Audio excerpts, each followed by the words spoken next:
Well, hey there, Cecelia here, and welcome to Wednesday Wisdom. And in this video, I want to answer one of the most common questions that I get asked, not only by my clients, but by people who are interested in finding out more about how they can build their brand and their business online.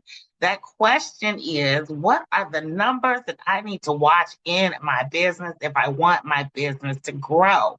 Do you know the numbers to watch in your business? If you were to go on Shark Tank right now, would you be able to answer all those questions from all those multi-millionaires to get them to invest in your business? Now, I know none of us are headed to Shark Tank anytime soon, but that doesn't mean knowing your numbers isn't as important as if you are a contestant on Shark Tank. And that's what I'm going to share with you today.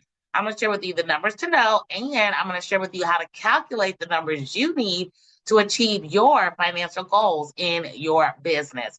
If you are new to me, I am Cecelia Faye Morris, also known as the Digital Marketing Maven, and I come to you every Wednesday at 6:30 p.m. Eastern Standard Time to drop some Wednesday wisdom because I help business owners build their brand and their business online using automation, chat GPT, and Facebook. And I've been successfully unemployed for hashtag 6 years and counting. And I help business owners just like you know the numbers to watch in their business, but more importantly, I help you achieve your financial and business goals by understanding how to improve these numbers. And wherever you're watching me from, give me some likes and love, drop a comment. If it's YouTube, subscribe and click that bell and make sure you get notified whenever I post a new video. And stay to the end because I'm going to tell you how to get your hands on these tools I'm about to share with you now. So, with that being said, let's jump right in. I'm going to share my screen. I'm going to talk about the numbers to watch in your business. And then, like I said, I'm going to give you an example of how to backdoor into these numbers so you can understand your business. All right, let's get to it. All right, so the numbers to watch in your business and where's your gap. Now, this pertains a lot to Facebook ads because that is my jam. That's how I get out and reach people because I'm not going to be sliding into your DMs. I'm not going to be spending all my time sitting right here in front of the computer. That's what paid advertising does for you. It allows you to get in front of your target audience in a way that is running your business 24/7, 365. And I can show you how to do it without breaking the bank. So CPM is cost per million. This basically is a calculation of how much would it cost you to reach a million people. On average, you want this number to be $42 or less. So if you're running Facebook ads and you see a CPM that's say $55, then you need to work on getting that down. Now, there are caveats to this because right now we're in the holiday season, so your CPMs are high because there's a lot more people advertising. And really, it's been high for a lot of 2024 because we're in an election year. You're going to notice that your CPMs are going to start to go down the first part of 2025. They're going to go back up again around the summertime when people are not on their computers as much. And then you're going to notice it go back down again when the kids go back to school, and it'll stay down until the holidays. And that's the cyclical nature of your CPM. Then there's your click-through rate. This is a very important number, whether it's Facebook, LinkedIn, YouTube, or any of those other marketing platforms. Click-through rate is a measure of how well your message is resonating with your audience. In the land of Facebook, you want this number to be between one, well, you want it to be at least 1%. Anything over 1% is amazing. Me and my clients routinely get 2% or more for our click-through rate. But again, it's a measure of how well your message is resonating with your target audience. If your click-through rate is less than 1%, it can be a few things. I'll just give you a couple of examples. One example could be you picked the wrong audience and your message is not connecting. The other one could be you got the right audience, but the wrong message. So those are two examples of why your click-through rate might not be 1% or better. I'm looking over my other computer, by the way. Guess I can move it over here. Let me see here. Oh, no, then I'll have to do a new share. All right, so I'm going to leave it over here. So the next one is your sales page conversion rate. This is the rate that your sales page converts. So there's different ways you can go about your sales page conversion. So one of the things that I do is I have a freebie offer where people can get something from me for free. And then on the next page, instead of saying, here, check your email for this thing, I offer them something anywhere from $7 to $47, sometimes $97, depending on the offer, that is consistent and congruent with the freebie, but it helps them get results better, faster, easier than they can on their own. Why do I do this on the second page instead of just leading with the sales offer? Because I'm targeting a cold audience. People don't know me from a can of paint. I got to give them some value first. And only 3% of people take you up on your offer. On average, 3% take you up on your offer the first time they see it. The other 97% end up in your email. What happens with your email? Well, they saw the same upsell, they just didn't take me up on it the first time. So my email says, here's this thing. Oh, and by the way, here's this other thing. Oh, and stay tuned. In my next email, I'm going to tell you about whatever, right? So I'm always using my follow-up emails to give them the freebie, seed them on my upsell, and then give them a teaser on what to look for in the next email. Now, of course, in the next email, I won't be talking about my freebie because they already got it, but I'll either share some story of motivation, inspiration, or success of someone who's used my upsell and has achieved some goal that they had, whether short-term, long-term, financial, business, whatever. So that's how you can see the 97% who don't take you up on your sales page the first time you see it. Now, a sales page works very, very well with a warm or a retargeting audience. But if you're hitting up a cold audience, I would not lead with the sales page. Even with my ebook, it's only a $9 ebook, but I lead with the sleep quiz, right? I get people to take a sleep quiz. It's about 3 minutes. Actually, you can get it done in like a minute and a half with no distractions. But it's the 8-question sleep quiz. And at the end of the sleep quiz, I give them their score. And then their score leads to my ebook leads to my course, and my course leads to my network marketing program. But again, this is a cold audience. So I'm starting with something to warm them up before I make the offer. Next up is email open rates. This is a big one. If you are not getting 18 to 20% open rates on your emails, then your subject lines are boo-boo, they're garbage, and there's no reason for them to be because we have ChatGPT who can help you create awesome email subject lines that get open. More importantly, that get people to click inside of your email. So if you're not getting 18 to 20% on your email, let's go back to the drawing board and see what you're putting in your subject line. I put everything in my subject line from I'm getting divorced, or I chewed off my right arm, or, everything in between. So you want to have email opens to get results. I did an email that you don't let $1 come between friends. And that email got almost a 60% open rate. I was over the moon. But again, email opens are very important and you have to track it. And the thing about emails, especially if you're using an autoresponder, if you are not getting an email open rate, you will find that you are going to get lower and lower and lower open rates because most autoresponders have software built into them that can detect people that are opening your emails. And if you're getting low open rates, you're also going to get pushed into the spam, junk, or promotions folder. So you want to make sure that you keep your email opens high and you routinely clean out your email list from people who don't open, because people who don't open are hurting your email list because, again, the email, whatever gods out there, I mean, every email company, Aweber, ActiveCampaign, Gmail, you name it, they've all got some algorithm built into it that can tell whether or not people are opening your emails. And if they're not opening them, again, you're going to get pushed into the spam, junk, or promotions folder. Next up is the live webinar attendance. Now, this for me is my zone of genius. I love being live, as you can tell with these videos. I love meeting people in person. I love answering questions in real time. I love helping people get a transformation in their business. So live webinars are my jam, but I also like the evergreen. So if you are doing a live webinar, you can expect anywhere from a 10 to 20% attendance rate on average. I just finished a webinar last Saturday. I had a 25% attendance rate. Pretty super cool, right? So I'm always beating industry standards. I'm an overachiever. Can't help myself. But anywho, if you're doing live webinars, industry standard is 10 to 20%.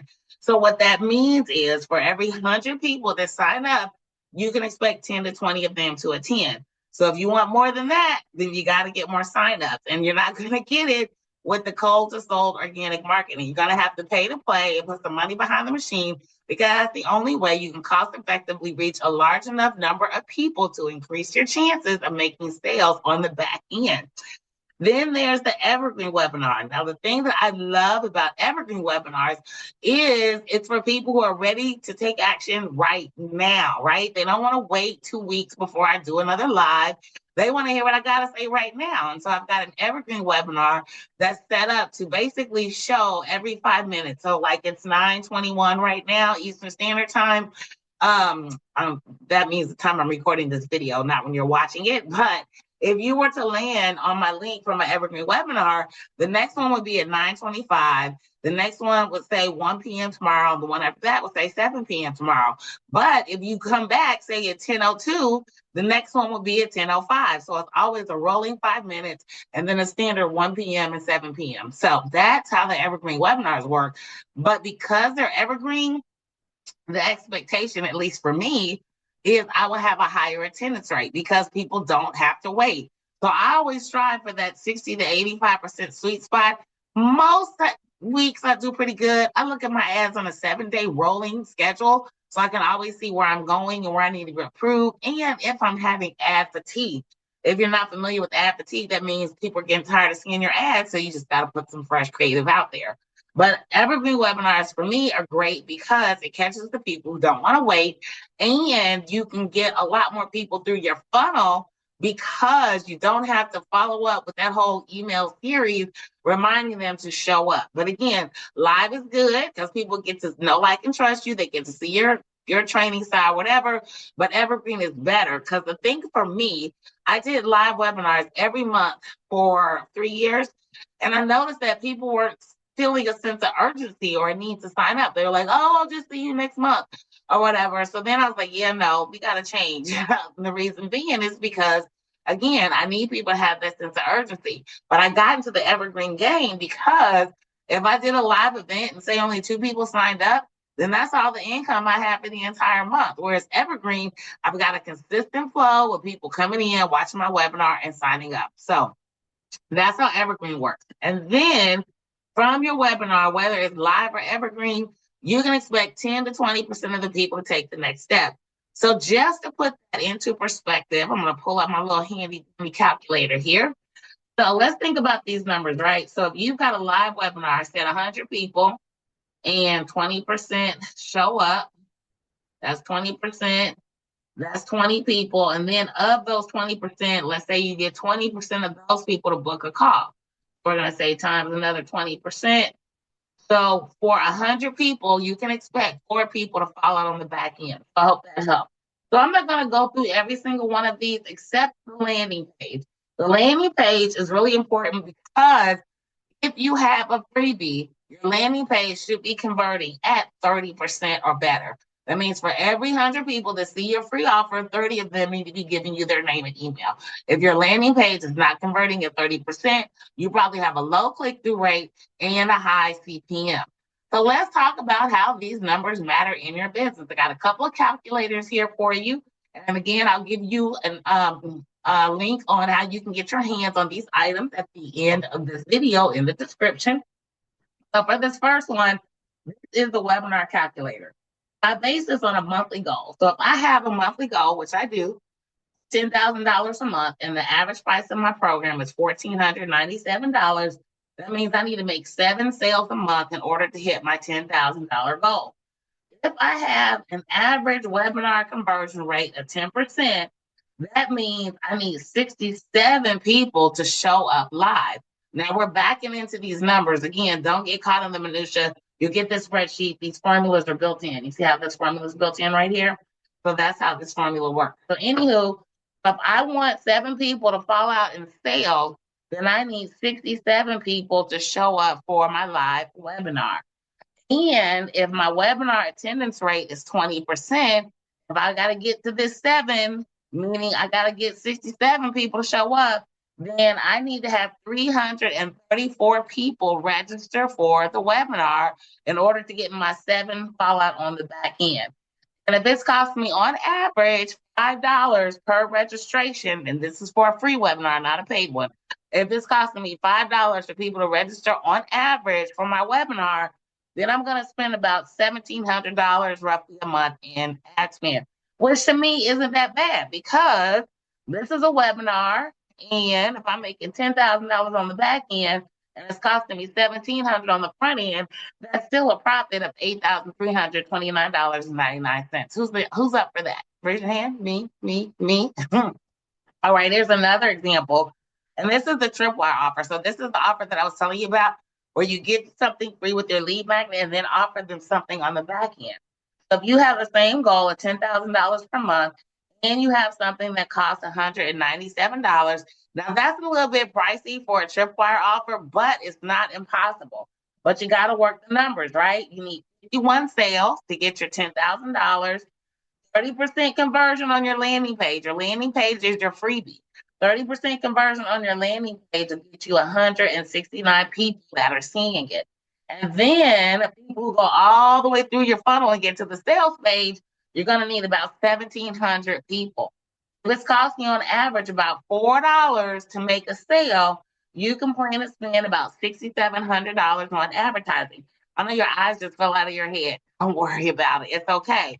Because when you get to this point, here we are, minus the ad spend.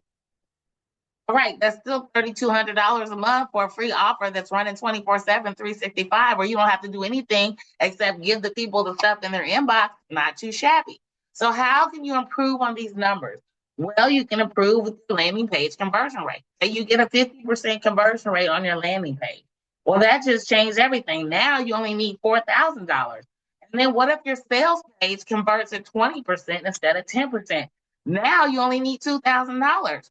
So, you guys, do you see how easy peasy lemon squeezy it is to actually take your business to the next level? Not only with paid advertising, but with having the right offer and knowing the numbers. If this is fascinating to you, you're like, oh my gosh, I need to know how to do this. Well, I am so glad you asked. I'm going to give you access to the Know Your Numbers chart as well as the calculator. However, none of this matters if you don't know how to get in front of the right people with your offer. How do you do that? So glad you asked. Go ahead and click the link to get your hands on the calculator as well as the Know Your Numbers chart. And on that document will be a link to my Magic Marketing webinar, Mastering AI Genius in Content Marketing. Because if you're not talking to the right people, you might as well be talking to nobody. And you'll never hit your revenue goals and get the numbers you need to see the success you desire in your business. So that's it for today's Wednesday Wisdom. Again, I am Cecelia Morris, also known as the Digital Marketing Maven. Click the links around this video to get the calculator, to get the Know Your Numbers chart, and to get access to my Magic Marketing webinar. That's it for today. Make sure you like, comment, share, and this YouTube, subscribe, and click the bell to get notified whenever I post a new video. Most days you can find me here Eastern Standard Time, 6:30 p.m. every single Wednesday. And then I throw some bonuses in here whenever I get a wild hair up my butt. Hope you found this useful. Thanks for watching. I'll see you in the next video.